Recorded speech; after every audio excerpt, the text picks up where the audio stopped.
అందరికీ నమస్కారం. నేను మీ Haripriya. Welcome to my channel.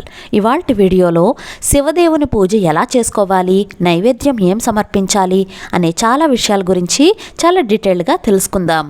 శివదేవుని పూజ చేసుకోవడం వల్ల మన కోరికలన్నీ కూడా చాలా తొందరగా నెరవేరుతాయి. అలాగే పిల్లల చదువులు, ఉద్యోగం, వ్యాపారం, పెళ్ళిళ్ళు, సంతానం ఇలా ఏ సమస్యతో అయినా సరే శివదేవుణ్ణి పూజిస్తే అన్ని కోరికలు కూడా తప్పకుండా నెరవేరుతాయి.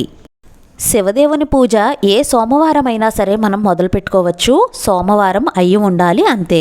ఈ పూజ చేసుకోవడానికి సోమవారం ఉదయమే నిద్రలేచి తలస్నానం చేసి ఇంటిని శుభ్రపరచుకోవాలి. ఈ పూజను మనం దేవుడి మందిరంలో అయినా చేసుకోవచ్చు, లేదా ఇలా సెపరేట్గా పీఠం పెట్టుకుని అయినా సరే చేసుకోవచ్చు.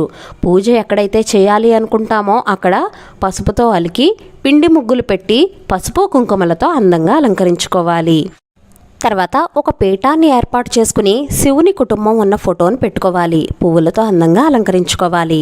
శివ కుటుంబం ఎలా అయితే ఉంటుందో అలానే మన కుటుంబం కూడా ఉండాలనే ఉద్దేశంతోనే మనం శివ కుటుంబం ఉన్న ఫోటోను పెట్టుకుని పూజిస్తాము. అందుకని ప్రతి ఒక్కరి ఇంట్లో కూడా ఈ ఫోటోను ఖచ్చితంగా ఉంచుకోవాలి. మీ దగ్గర శివలింగం ఉంటే పూజలో పెట్టుకోండి. ఆ తర్వాత పసుపు గణపతిని కూడా తయారు చేసుకుని కుంకుమ బొట్టు పెట్టుకొని పూజలో పెట్టుకోవాలి.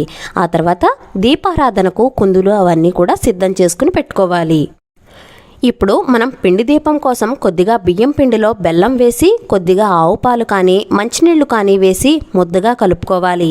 ఈ విధంగా వీడియోలో చూపిస్తున్నట్లుగా ఒక ప్రమిదలా చేసుకోవాలి.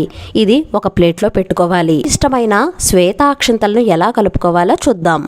కొద్దిగా బియ్యం తీసుకుని దానిలో కొద్దిగా విభూది, కొద్దిగా జవ్వాది పౌడర్ వేసి కొబ్బరి నూనెతో కానీ ఆవు నెయ్యితో కానీ ఈ అక్షంతలను కలుపుకోవాలి. శివుడికి ఈ శ్వేత అక్షంతలతో పూజిస్తే చాలా మంచిది. మనం పిండి ప్రమిద తయారు చేసుకున్నాం కదా, దీనికి బొట్లు పెట్టుకుందాం. అడ్డంగా గంధంతో 3 అడ్డగీతలు గీస్తున్నాను. తర్వాత కుంకుమతో నీళ్లు కొద్దిగా కలిపి ఈ విధంగా బొట్టులా పెట్టుకుంటున్నాను. దీనిలో ఆవు నెయ్యి వేసి ఒత్తి వేసి సిద్ధం చేసుకోవాలి. ఇప్పుడు దీని చుట్టూ కూడా దీపాలు పెట్టుకుందామని అనుకుంటున్నాను. తమలపాకులు వేసి దీపానికి అన్నీ సిద్ధం చేసుకున్నాను. పూజకు కావలసినవన్నీ సిద్ధం చేసుకున్న తర్వాత ముందుగా దీపారాధన చేయాలి. దీపాన్ని ఏకహారతితో కానీ అగరబత్తితో కానీ వెలిగించాలి. దీపారాధన చేసిన తర్వాత దీపపు కుంది వద్ద అక్షింతలు పూలు వేసి దీపజ్యోతికి నమస్కారం చేసుకోవాలి. ముందుగా ఆచమనం చేసి సంకల్పం చెప్పుకోవాలి. మనం ఏ పూజ చేసినా ఏ వ్రతం చేసినా గణపతిని ఆరాధిస్తాం కదా, గణపతిని షోడశోపచారాలతో కానీ పంచోపచారాలతో కానీ పూజించాలి. గణపతికి గంధం, పుష్పం, అక్షింతలు అన్నీ సమర్పించాలి. ఆ తర్వాత ధూపం దీపం కూడా చూపించి నైవేద్యంగా 2 అరటిపళ్ళు కానీ చిన్న బెల్లం ముక్కను కానీ నైవేద్యంగా సమర్పించాలి. తర్వాత మంగళహారతి ఇచ్చి గణపతికి దండం పెట్టుకుని పూజలో ఎలాంటి విఘ్నాలు లేకుండా చూడు తండ్రి అని నమస్కారం చేసుకోవాలి. ఆ తర్వాత శివుని పూజ మొదలు పెట్టుకోవాలి. శివుడు ముందు పెట్టుకున్నాం కదా దీపాలను, ఆ దీపాలను పిండి దీపాన్ని ఇవన్నీ కూడా వెలిగించుకోవాలి. శివుణ్ణి కూడా షోడశోపచారాలతో పూజించాలి. అంటే ధ్యానం, ఆవాహనం, ఆసనం, పాద్యం, అర్ఘ్యం, స్నానం ఇవన్నీ సమర్పించి ఆ తర్వాత శివ అష్టోత్తర శతనామాలు చదువుకుంటూ, అంటే 108 నామాలు ఉంటాయి కదా, వాటి చదువుకుంటూ పువ్వులతో కానీ శ్వేతాక్షంతలతో కానీ విభూదితో కానీ మారేడు దళాలతో కానీ పూజ చేసుకోవాలి.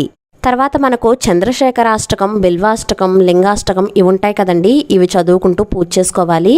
ఇవన్నీ చదవలేము అనుకుంటే పంచాక్షరి మంత్రం ఓం నమ శివాయ, హరహర మహాదేవ శంభో శంకర, ఓం నమ శివాయ, ఓం సదాశివాయ నమః అనే శివుడికి సంబంధించిన అనేక నామాలు ఉన్నాయి కదా, ఆ నామాల్లో ఏ ఒక్కటైనా సరే 108 సార్లు పఠిస్తూ పూజ చేసుకోవచ్చు. ఈ విధంగా శివనామస్మరణతో ఆ స్వామిని పూజించాలి. ఆ తర్వాత ధూపం దీపం కూడా చూపించాలి. శివుడి పాటలను చక్కగా పాడుకుంటూ పంచహారతిని ఇవ్వాలి.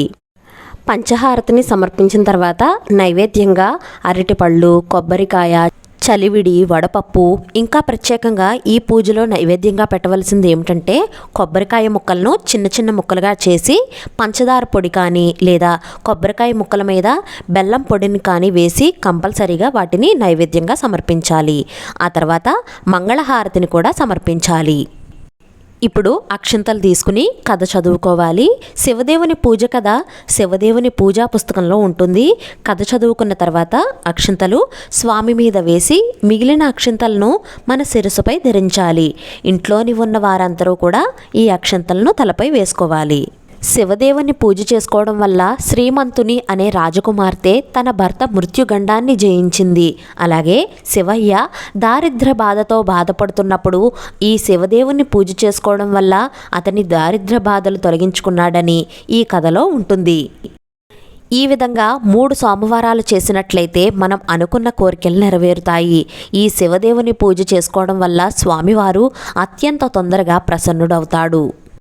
ఈ పూజను ఏ మాసంలో అయినా, ఏ తిథిలో అయినా, ఏ నక్షత్రంలో అయినా సరే మనం మొదలు పెట్టుకోవచ్చు. సోమవారం అయితే చాలు, ఆ రోజున మనం పూజ చేసుకోవచ్చు. వరుసగా 3 వారాలు అంటే 3 సోమవారాలు ఈ వ్రతాన్ని చేయాలి. ఏదైనా అనుకోకుండా ఒక వారం అడ్డు వస్తే నెక్స్ట్ వారం కంటిన్యూ చేయొచ్చు. మొదటి వారం ఏదైనా మంచి రోజు చూసుకుని ఆ సోమవారం నాడు మొదలు పెట్టుకోవచ్చు. మీరు కూడా తప్పకుండా ఈ శివదేవుని వ్రతం చేయండి. 3 వారాలే కాబట్టి చాలా తొందరగానే అయిపోతాయి. చాలా మంచి పవర్ఫుల్ అయిన పూజ అండి. ఎలాంటి కోరికలైనా సరే ఖచ్చితంగా నెరవేరుతాయి. ఆ శివుని అనుగ్రహం, కృపా కటాక్షాలు మనందరిపైన ఉండాలని మనస్ఫూర్తిగా కోరుకుంటున్నాను. ఈ వీడియో మీకు నచ్చిందా? నచ్చినట్లయితే please like, share, subscribe to my channel. మరో సరికొత్త వీడియోతో మళ్ళీ కలుస్తాను.